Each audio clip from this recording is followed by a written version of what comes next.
Hello from the Truckee River Canyon just west of Reno, Nevada. I'm walking along an old abandoned section of the first coast-to-coast highway in the United States, the Lincoln Highway. And you might have seen signs around town designating the Lincoln Highway, but you might not be clear as to what those actually signify. And if you're like me, you're going to be surprised where this route actually went. So on this episode, let's take a look at what the Lincoln Highway was, and we'll cruise through its route as it goes through Reno, Nevada, as it started more than 100 years ago.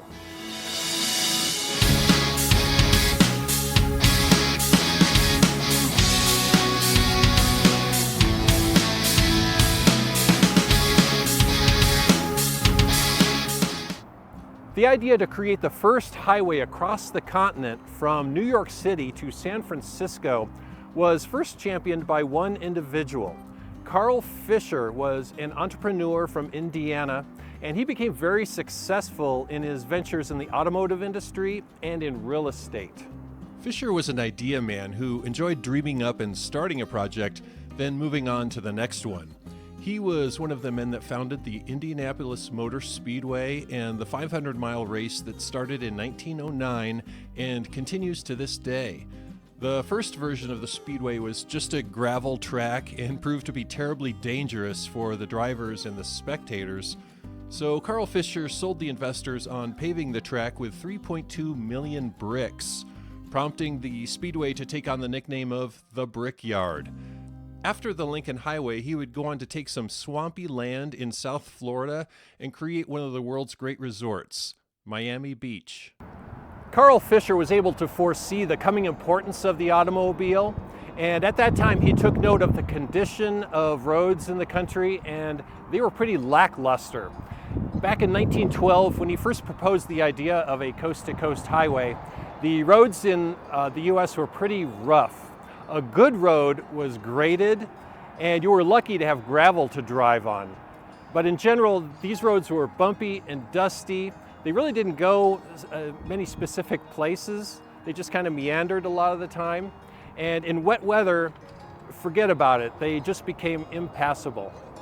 Fisher first called his idea the Coast-to-Coast Rock Highway, and he projected the construction costs to be $10 million, which actually was a low figure even back in 1912. And he suggested that the highway should be completed in time for the 1915 Panama Pacific Exposition in San Francisco. So where would $10 million come from? It wasn't coming from the U.S. government, so Fisher set about to get donations from auto manufacturers and the public. Municipalities along the route would provide equipment in exchange for the materials needed and for having a place on the nation's first transcontinental highway. He asked auto manufacturers and auto accessory companies for 1% of their annual revenues. Unfortunately, he did hit a major roadblock. He couldn't get the support of the number one guy that could help make his vision a reality. Henry Ford could not be persuaded to support the project. He believed that the people should learn to fund good roads as a matter of public policy and not just let private industry take care of it. Without the support of Henry Ford, the completion of the highway was in doubt. But the general public was still excited about the idea. So not to be deterred, Carl Fisher went on to get the support of Frank Seiberling, who was the president of Goodyear at this time, and Henry Joy, who was the president of the Packard Motor Car Company. In 1913, the organizers, from a suggestion by Henry Joy, decided to call their highway the Lincoln Highway in tribute to the former president, and they incorporated as the Lincoln Highway Association. At this time, they hadn't yet settled on what the route would be, but they thought it should be kept fairly direct, and that meant bypassing major cities and attractions to keep the traffic moving. They finally decided on a route after talking about it for weeks. It would start at Times Square in New York City, then pass through New Jersey, Pennsylvania, Ohio, Indiana, Illinois, Iowa, Nebraska, Wyoming, Utah, Nevada, and the end was at Lincoln Park in San Francisco. By 1925, the U.S. had a disorganized system of named highways like the Lincoln Highway, the Victory Highway, and others, and the time had come for a new system. This numbering system from 100 years ago is still in use today. East-west routes are numbered in multiples of 10, and the north-south routes end in a 1 or a 5. At this time, the Lincoln Highway was broken up into highways 1, 30, 530, the 40 and 50 here in Nevada, and 40 in California. The Lincoln Highway Association pretty much disbanded by the end of 1927, and one of their last official acts was to recommemorate the highway to Abraham Lincoln. So on September 1st, 1928, on that one day, thousands of Boy Scouts fanned out across the country on the highway, and at the interval of about 1 mile, they placed small concrete markers, and each one sported the bust of President Lincoln, had the L for Lincoln Highway on there, and there was an inscription that read, "This highway dedicated to Abraham Lincoln." These markers, I believe, numbered more than 3,000 at one time. This particular marker is preserved today at the entrance of the Depot Brewery and Distillery, located on 4th Street, the old Lincoln Highway.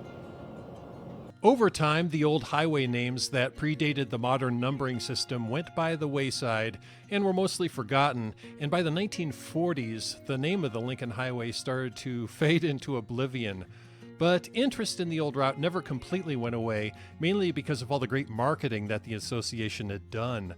The Lincoln Highway Association was reactivated in 1992 in order to preserve and mark the route, and on their website there's a very detailed interactive map of the original route and a couple of adjustments made to it over the years. 17 years ago, the thought came that an improved highway should be built across the continent. Today, we foregather to celebrate the completion, and fittingly so. There are men in this gathering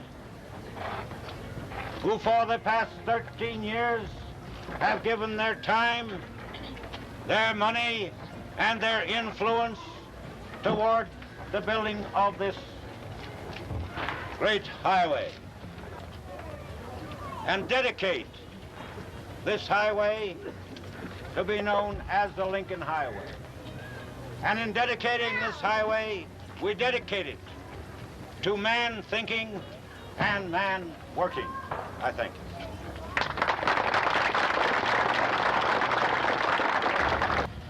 I am about to break the last barrier which intervenes on this great transcontinental line, the Lincoln Highway. The barrier which now holds us from east to west. Come back here a little more.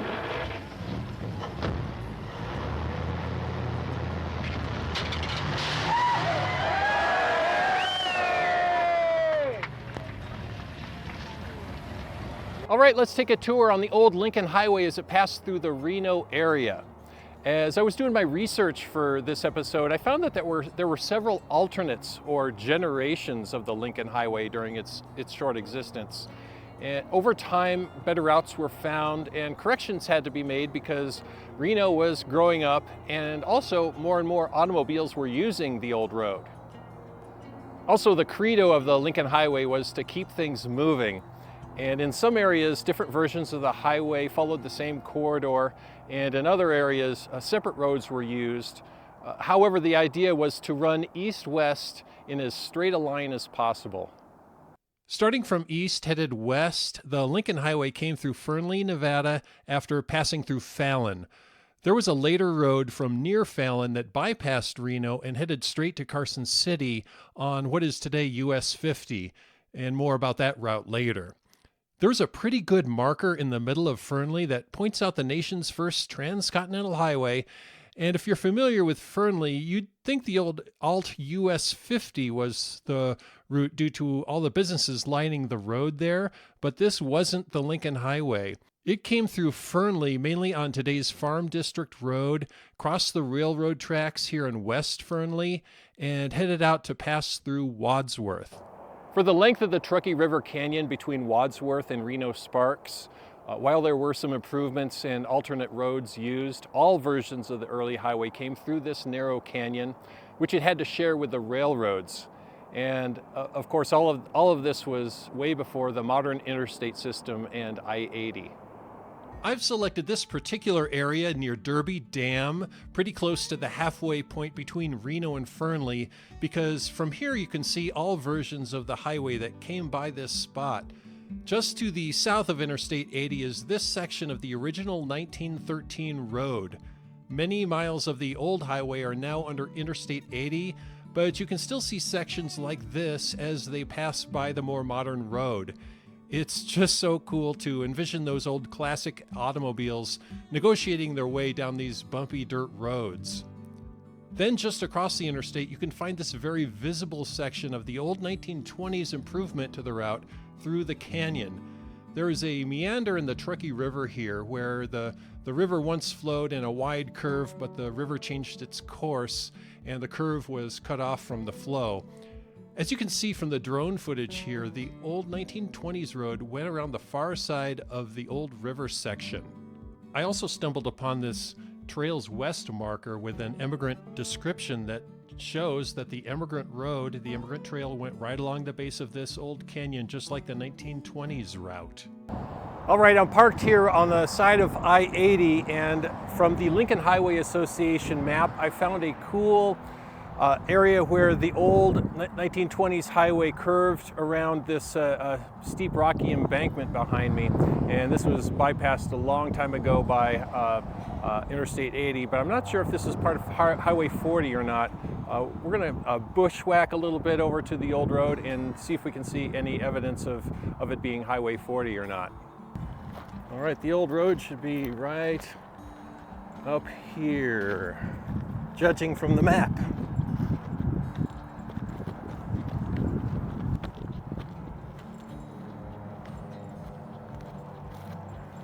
And here we have it. Looks like it starts over there. That's where I-80 is, so that was all demolished. But here is the old road. Let's head on down and check it out as it winds around this old meander of the Truckee River. Here's the old meander of the Truckee River, cut off probably a long time ago, as rivers do. And coming up here is those rock walls that the immigrants wrote about and was recorded on that immigrant marker. So back in the day, that immigrant described the river on the left and the rocky bluffs on the right, and there was only enough room to get the teams through. So a pretty narrow passage at that point. And when this old road was put in the 1920s, of course, it was expanded a little bit. But if you look here, this pretty much looks like a one-lane road. And US 40 was a two-lane road for many years. So it's hard to know if this is old Highway 40. I'm going to guess it probably wasn't because it's so narrow. Now over here is, well, I might have spoken too soon. There's an old pavement parts right here. And this is definitely wide enough. Maybe this was just a passing lane, or maybe there are two lanes here. It's hard to know. But let's keep exploring and see what we find. I can imagine back in the day, some enterprising businesses might have painted their advertisements on rocks like these. I don't see any evidence on these. These are kind of rough, but there are photographs on the old highways of hand-painted billboards. So here's where this road segment ends and fades off into oblivion. There is another road section off to the right. I don't know that if that is part of the old highway or not. It might be a later construction road addition or something like that. A lot of changes could have happened in 100 years. Well, I crossed over to that other upper road portion, and this is it. And this looks pretty adventurous for just a small construction road. It's pretty wide, so maybe this was a later alignment, an earlier alignment. Maybe they had left eastbound going one way, westbound going another. Looks like it's time for more research. That's probably some old rusted car part from way back in the day. Nice. Boop. Here's a serious piece of iron on the old upper road. That sucker's heavy. Not sure what that was from. This could be a piece of an old insulator from telegraph lines that used to run through here. It's really thick. It's definitely not a piece of a beer or a soda bottle. All right, this is pretty cool. I'm at the base of this Red Rock Canyon, if you will. And if you look at this segment, I hope this records correctly. If you look at this segment of the old pavement, it's got a red tinge to it, which it doesn't have in other sections that I saw here. So I'm going to guess that they just used the available materials and created their pavement on site.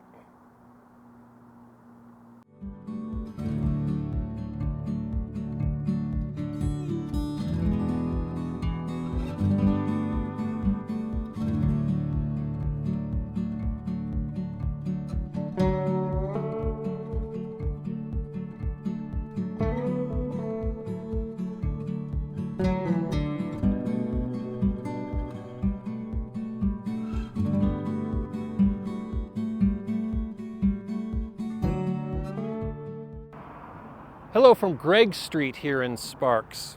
After the original 1913 road and the 1920 road exited the Truckee River Canyon behind me here in Sparks, it's here where the route started to deviate into different roads, all of which were headed towards Sacramento and then on to the end of the highway, San Francisco. And from here, there were 3 separate routes over the years to get to downtown Reno. And it's the 1913 original route that gave me quite a surprise as I was researching this video. The original 1913 route left the canyon and made a maneuver to bypass Sparks and head through the now long gone town of Glendale. You might recognize the name of Glendale due to today's Glendale Avenue, which got its name from the old town, as well as the old Glendale School, which is today preserved on Victorian Avenue in downtown Sparks. So why the down and around loop around what is now Gregg Street in order to meet today's Glendale Avenue? Hard to know for sure, but back in 1913, this area could have still been marshy as the immigrants found it in the 1840s and 1850s, or perhaps someone's farm or ranch was here and it needed to be skirted. Regardless, the old route came west on what's today Glendale Avenue, and then it bebopped up to rejoin Prater Way, or what is today Prater Way, probably using this section of what's now Galletti Way. So the 3 separate routes that came out from the Truckee River Canyon rejoined here or very near here, and the road into downtown Reno, Old 4th Street today, was the same road into Reno. The next alteration to the route in the 1920s sent the traveler north for a short distance on what is today Vista Boulevard up to Prater Way, where it turned west towards Reno. And you might not know this, but Vista was named for the view that early travelers first got when they emerged from the Truckee River Canyon and saw the Truckee Meadows Vista spread out before them. There was another end around off of Prater between Pyramid Way and Rock Boulevard, again possibly to avoid someone's ranch or some other part of town that they couldn't go straight through.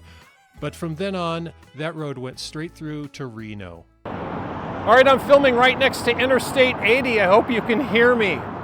The last adjustment to the Lincoln Highway was was that a road was made to go straight into Sparks, so one didn't have to deviate north or south onto what became Vista or Gregg Streets. This is the road that is today signed as the Lincoln Highway, and behind me it turns into Victorian Avenue, and this goes through old downtown Sparks, and this is where Sparks has many of their special events, including the Nugget Rib Cook-Off every Labor Day weekend. This road eventually joins up with the others on Prater Way, and all the old cars headed off to downtown Reno. Here in downtown Reno, where 4th Street meets Virginia Street, a major decision had to be made by the travelers if they hadn't made it already. There were actually 2 different routes over the Sierra Nevada mountains, both of which rejoined in Sacramento and headed to San Francisco. The alternative Lincoln Highway, the Pioneer Route, was said to be more scenic than simply heading west from Reno over the Sierra Nevada. The Pioneer Route left Reno and headed south to Carson City, then headed up to Lake Tahoe and arrived at the lake near Glenbrook. From there, the old road pretty much followed today's Highway 50, passing through South Lake Tahoe, passing through Placerville, and then to Sacramento. However, in 1920, a bypass to the Pioneer Route was created from near Fallon straight through to Carson City, which bypassed Reno and Sparks altogether. This cutoff follows today's Highway 50 that passes through Silver Springs, Stagecoach, and Dayton. If our roadsters chose to just head west out of downtown Reno, they also had 3 options to do so, to head west. The original 1913 route made a short jog through downtown Reno, past where the Reno Arch sits today, and then headed west on 3rd Street, staying north of the Truckee River, and this eventually joined what became US 40 and today's 4th Street. What happened with the 1923 rerouting of the Lincoln Highway really surprised me, because I found out that up until 4 years ago, I had been living just 4 doors down from the Lincoln Highway. In 1923, the Lincoln Highway was rerouted down Riverside Drive. Why was it rerouted down Riverside Drive? Well, I'm going to speculate. Warning, I'm going to speculate. I bet you that the city of Reno went to the Lincoln Highway people and said, hey, we need the travelers on the Lincoln Highway in order to promote our fair city of Reno. We need them to come down Riverside Drive and see this, which is arguably one of the most attractive drives and roads in Reno. Riverside Drive parallels the Truckee River and today's home to things like the Lear Theater and Hub Coffee and Beaujolais Bistro. And for a couple of years, this was the Lincoln Highway. I had no idea. And this was further confirmed by an old map that I found at the Nevada Historical Society from the 1920s. The highway would continue down Riverside Drive, cross the Truckee where the Booth Street Bridge is currently, and then make its way down Mayberry Drive, then or later known as the Old Verdi Road, all the way down to a location we stopped at for our California Trail Through Reno video, Hunter's Crossing. As I described in that video, the immigrants crossed the Truckee River here at this location where today's pedestrian bridge is. And in the days of the Lincoln Highway, there was a bridge here for it, and that was constructed in 1907. And now I would like to redeem my good name for misstating the date of the Great Strawberry Incident that resulted in the destruction of that Lincoln Highway era bridge, as I described it in my California Trail video. In 1974, and not the 1950s like I had said, an 18-wheeler weighing an estimated total of 35 tons loaded with strawberries tried to cross that old bridge and either missed or didn't care about the sign that said weight limit 5 tons. The bridge collapsed and part of the 20 tons of strawberries entered the Truckee River and slowly floated down, much to the delight of folks downstream. I love the way that Reno's legendary newspaper columnist Carl Breckenridge related this story in his column years later. He wrote, the driver, Mr. Armstrong, a few minutes later would be escorted by the responding Washoe County Sheriff's deputies to the county hoosgow for the initial infraction of driving under the influence of something better than strawberry Coca-Cola, with additional transgressions like destruction of property, failure to heed, misdemeanor general stupidity, and a bunch more being added as his journey progressed to his cell awaiting him in the old sheriff's office on South Sierra and Court Streets. The last and the most direct route to take out of downtown Reno headed west was to take 4th Street, and this is the road that most people know as the Lincoln Highway going through Reno. All routes came together to head west by the time they reached this location, Lawton Hot Springs. And there's a good idea for a future video, Lawton Hot Springs. If you're familiar with the area, then you'll recognize these Lincoln Highway rails, which are located in a turnout on eastbound Interstate 80 between Verdi and Reno. To paraphrase the marker that's installed next to these old railings, these are the first Lincoln Highway bridge railings built on the nation's first transcontinental highway. Other towns along the route across the country wanted the new highway to go through them, so they made a concerted effort to make noise about it and advertise. Apparently, Washoe County was lax about not marketing or promoting much on their part of the route. So in 1914, a contractor hired to build a small bridge just east of today's location took it upon himself to create these railings to help mark the route. During the 1970s, when Interstate 80 was constructed, bypassing the old bridge, the Nevada Department of Transportation salvaged and relocated the rails here, where they can be seen to this day. The highway signage on I-80 was recently changed to point out Old Highway 40, so let's jump on that, where all of the routes came through for a short time. From here, there were 2 very different ways to California. Here on the old US 40 approaching Verdi, you can see where the original 1913 route veered off of today's old US 40 towards the mountains. The old 1913 road segment as well as the turn are still here. This bridge is easily visible from Old Highway 40, and it's quite the antique as you can see the old method of riveting iron structures back in the day. Heading west from the bridge, you can follow the old road as it curves around and gains elevation up this hill where it crossed the railroad tracks twice on wooden bridges that are long gone, but you can still easily see the abutments. I used the bridge that used to be here for years as a location for portrait photography without knowing then that it was part of the historic Lincoln Highway, and it apparently burned down several years ago as part of a brush fire. I took this photo of it in 2009. The original road then cruised down what is today South Verdi Road along this ridge, and then it dropped down to a right turn and it crossed the railroad tracks, and the road cut through Little Verdi towards the mountains. After coming down what is today's Bridge Street through Verdi, they would arrive at this location, the crossing of the Truckee River. And the first crossing at this point was in 1860. A bridge was built and it was called O'Neill's Crossing. And then in 1867, a new company was formed and they created a toll bridge here.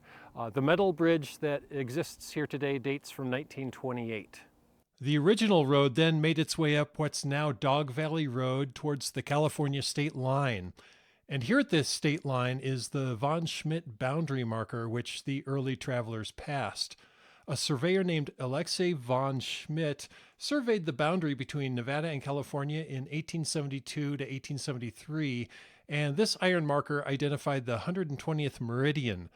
The boundary line seemed to be in dispute over the years, all the way up to 1980, when the U.S. Supreme Court upheld von Schmidt's survey from Lake Tahoe north to Oregon. Here's where today's pavement ends and the old road winds up today's Dog Valley Road, which used to be known as Hennis Pass Road. And this is a very historically significant throughway back behind me. In the 19th century, this was one of the major routes for supplies inbound into Virginia City. And before that time, in the 1840s to the 1860s, immigrants headed west came through this area, including the Donner Party. And this was also the final exit of Nevada for Sam Clemens, Mark Twain, when he left Nevada for good in 1864. Today this road is pretty rough and a high clearance 4x4 is recommended. My buddy Scott and I took a Jeep ride up the old Dog Valley Road here this past summer, and we came out past Boca Reservoir and rejoined I-80 near the old ghost town of Boca.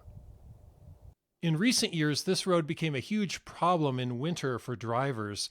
During big snowstorms that closed the interstate, drivers would consult their navigation systems and see this road, which appeared to go all the way to Truckee, which it actually does. But if the interstate is deemed unpassable, this old 4x4 road certainly isn't, even in good weather, and many drivers would get stuck and need to be hauled out. There was a big effort to get the navigation system companies to remove this road as a viable route, and signs were installed warning folks not to take it and not to trust their GPS. This bumpy dirt road continues on the old route, passes through locations that are now underwater at Stampede and Prosser reservoirs, and the travelers would arrive in Truckee. In the 1920s, some noise was made about getting the road through the Truckee River Canyon west of Reno, following the route that the railroad had pioneered more than 50 years prior. So the new route into California bypassed the turnoff of the original road off of US 40 and proceeded down this way, which later became Old Highway 40. This road swings around through Old Verdi, and at Crystal Springs Park, you can check out the old 1920s bridge that was constructed for the new route of the Lincoln Highway, and this bridge is still in use today. When you travel Interstate 80 today west of Reno, you can look down and sometimes up and see portions of the old 1920s road, those that weren't buried under the modern interstate. Let me show you a couple of these old abandoned roads. You can still see some of the old painted highway lines in this segment of the old Lincoln Highway and US 40. It's only accessible from eastbound I-80, and if you'd like to see it and you're from Reno, take I-80 west, take the Farad exit, and get back eastbound and watch for a large turnout area on the right where fishermen like to park. There are some really sweet surviving portions of the old road up above I-80 near Florestan. If you consult Google Maps above Florestan, you'll see that these dirt roads are designated Old Highway 40. The section that I explored has been repurposed as part of the Truckee Pyramid Bike Trail. I went midweek, however, and I didn't encounter anybody up there. There is some fine physical evidence remaining on this segment. Check out the retaining walls here. Today they are a canvas for enterprising graffiti artists, but if you can look past that, it's pretty cool to see that these old abandoned pieces of the old route are still there. You can also see some of the old wooden guardrails and some of the rock guardrails that still line parts of the old road. That last section you will have to hike because it's now closed to vehicle traffic. But headed west the other way, you can actually drive on the old road for several miles, dodging some big rocks that were probably placed there instead of falling there. And imagine that you're cruising through in the 1920s in your Model T on your way to San Francisco. The road gets pretty gnarly towards the end, so 4x4 only if you want to go all the way through. You can follow the old road for a couple miles until it rejoins Interstate 80. From there, you can either jump on I-80 west or just turn around and go back the way you came. All right, thanks for hanging out with me today on the Lincoln Highway. I hope you learned something. I sure did. I'm really glad I did this episode because I've been familiar with a lot of these road segments over the years, but I've never really had the context of how they came together and what was the Lincoln Highway. So I learned as much as you did, hopefully. We're finishing up this episode here at Casale's Halfway Club here in Reno, and it's actually halfway between Reno and Sparks on the old Lincoln Highway Road, old US 40. It's been around since 1937, family owned since 1937, the same year my parents were born, if that gives you any context. And a great place to come down and enjoy some Italian food and of course a craft beer. I'm enjoying a Sam Adams Oktoberfest today. I'm filming this in October, so tis the season. There were a lot of moving parts in this episode. I counted 206 separate pieces of media. That includes video clips and photographs and voiceover parts and music segments. 206 separate pieces. It took me 12 hours yesterday to edit most of that together. And I filmed all the filming over 2 days, two separate days. So that was a lot of work. My only ask is that if you haven't subscribed, please subscribe so you know when new content comes out. And please click the like button on your way out. That gives the video some traction and allows more people to see it. And also a note, Fred Balzar, the Nevada governor, who I had the clip of speaking in Ely, Nevada. Fred Balzar was the Nevada governor that in 1931 signed the Assembly bill into law to make gambling legal in the state of Nevada. So it's really cool to see moving pictures of Fred Balzar. So that's all I've got for you today. Tune in next time. Please subscribe so you'll know when that is. And as Harold S. Smith Sr. of Harold's Club always said, I'm with you. Cheers.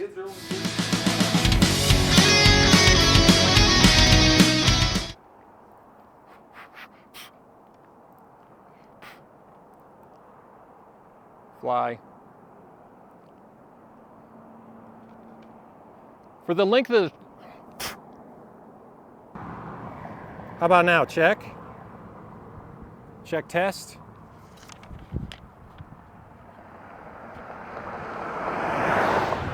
Come on, just finish it up.